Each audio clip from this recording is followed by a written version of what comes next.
Good morning, everybody, and welcome to the final unit of the course, which is already underway. Yesterday was the first day, and as I anticipated, very few people did what I suggested that they should do, which is to kind of drop everything else and jump in with the novel study. This video, I'm going to try to make it's going to be really short for some of you. If you don't want to know any details about Fields of Fire, it's going to be really short. Uh, and really, the message that I have is this. This is the last unit of the course. A week from now, you're going to be writing your final exam. Obviously, this novel is going to be part of the final exam. So if you want to do well in the final exam, you want to do well in this course, you have to read this novel, or at least as much as possible. All right? So that means dropping everything else. For those of you who've managed to get yourselves behind, which I anticipated that a lot of people would be behind this course because, it is summertime. There are other things you'd rather be doing than school, I know. But, this was your idea to take summer school, right? So I suggest that you forget about other things that you're doing and you jump into this novel study, and then in the extra time that you have, if you're going to work for extra hours during the day, or you're going to work on the weekend, or next week, you get caught up on the outstanding assignments then. But you do need to know details about plot, characters, and setting for the final exam, and you do need to read part of this novel, at least part of it, in order to do the activities for this unit, which are going to quickly pass you by. I mean, Tuesday, right? And this week goes until Friday. If you don't jump in the novel study today, you're going to have 3 days to do the unit, which isn't very much time. 4 days isn't very much time either. Even 5 days, if you would have jumped in on Monday, it's not a lot of time. We don't have a lot of time with summer e-learning. So set your priorities and get going on the novel, which I'm going to talk a little bit more about soon. So just to give you a sense of what, and I've worded this in text in the lesson content, but just to explain what the unit is, because we don't have a lot of time, I don't know you very well. I don't know what your reading skills are. I don't know how quickly you read. But I do know that reading is obviously a really important skill going off to college. Regardless of what program you get into, you're going to have a lot of reading to do, and the reading is going to be complicated, and you're not going to have a lot of time to read.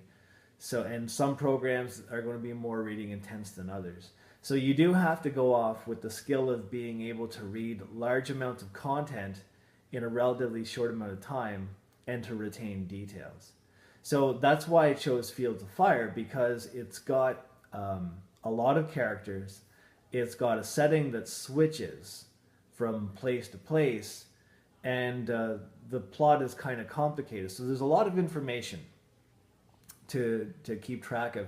And that's what the novel study is about. So this isn't a traditional novel study that you might have had in high school, where you're going to be looking at character development over time, or you're going to be looking at themes and morals and symbolism and things like that, imagery. We're going to forget about the literary parts of the novel. We're going to treat it like an information text, and the goal is for you to crunch through as much of this information as you can in the time provided.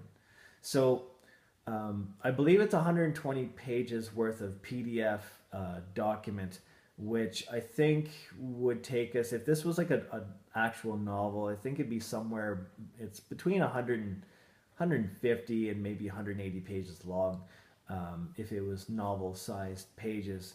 So it's fairly lengthy, and depending on how fast of a reader you are, you may or may not be able to get this done within a week. Although you probably should, because as I keep emphasizing and keep trying to remind people, you're on the hook for 5 hours a day worth of work, right? In order to get through the 110 hours worth of study time, instructional time that you need to get through in order to get a credit, because that's law, right? We can't give credits away to anybody who hasn't been instructed for 110 hours at least. you do the math on that, you're working for 4 to 5 hours every day. But I get the feeling that there are many of you who are working for substantially fewer hours than that, which is maybe why you've gotten into the position where you're far behind the course. If you can get through, say, I don't know, within an hour, if it takes you, say, 3 minutes or 4 minutes to read one like full page of text, then over the course of an hour, you should be able to read about, with some breaks in there, maybe 15 pages worth of this text over the course of an hour. So really we're looking at about somewhere between 10 to 12 hours worth of reading. And if you're reading for 3 to 4 hours a day, then you should be able to get the whole novel read. But you don't have to get the whole novel read. What you do have to do is your best job of reading. And what I'm going to do is give you feedback and suggestions on how are you doing, and maybe some things that you could try to do better. So every day, like today, I'm posting the 2-sentence summary. Is a skill. It's a strategy that I teach for readers.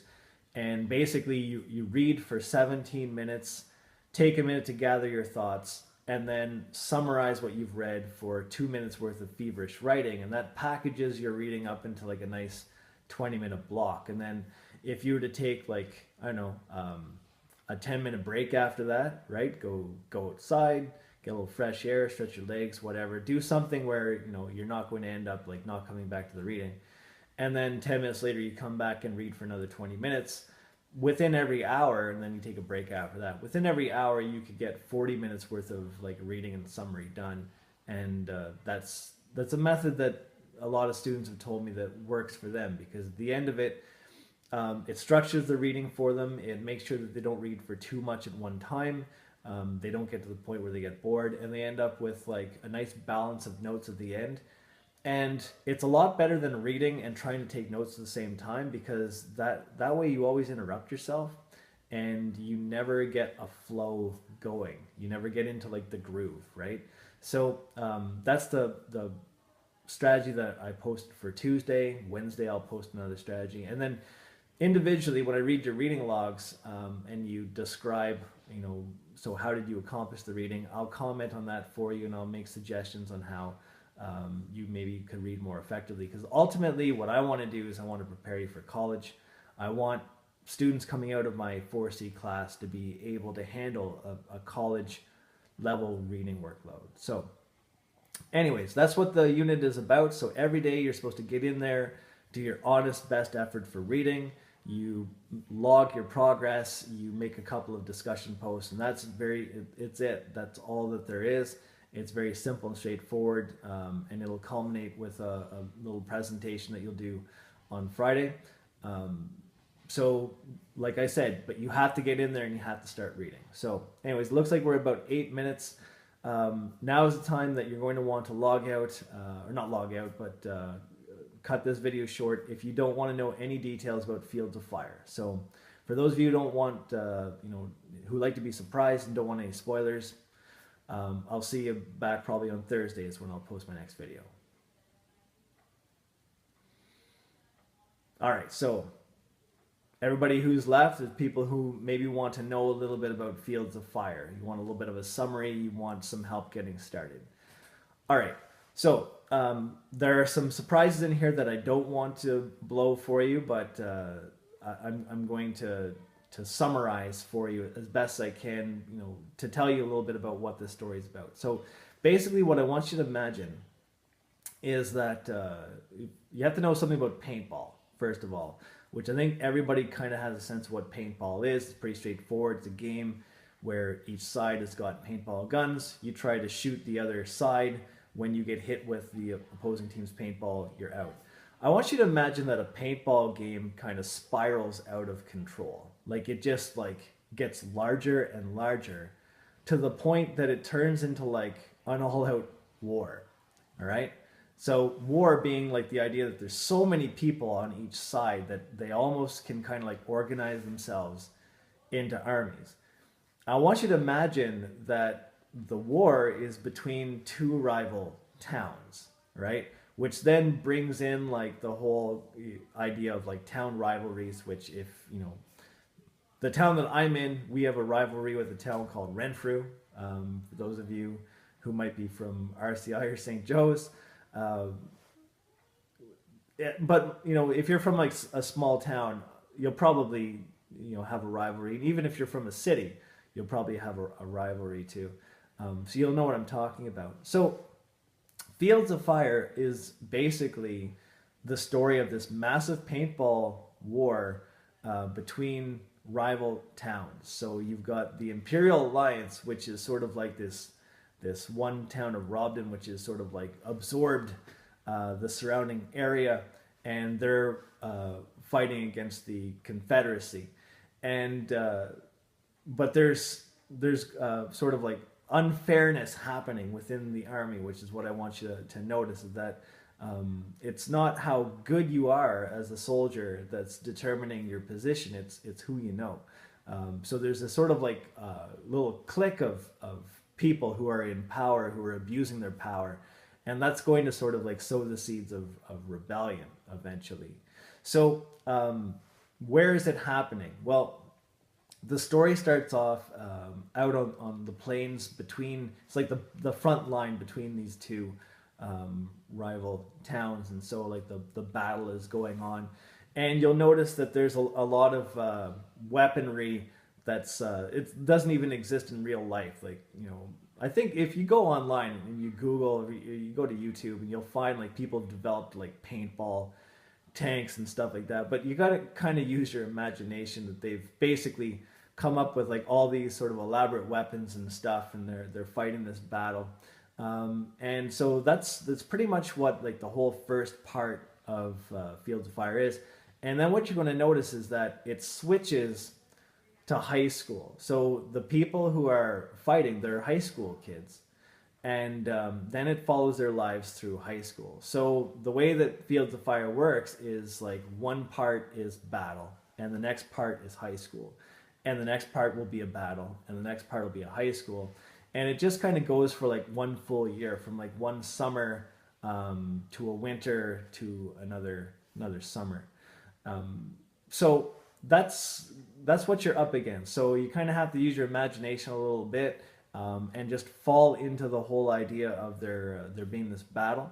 All right. Obviously, we've got like a cast of main characters, and I'm going to leave it up to you to like sort out like who's who, and keep track of like who's on what side, right? Because that's important, is to figure out who's on what side, and that's where the confusion comes in. And but other than that, like that's kind of what the story is about. So it's not nearly as complicated as it seems at first. If you get hung up on the military technology, just sort of keep going with it. Don't get bogged down in it. Just read through it, read past it.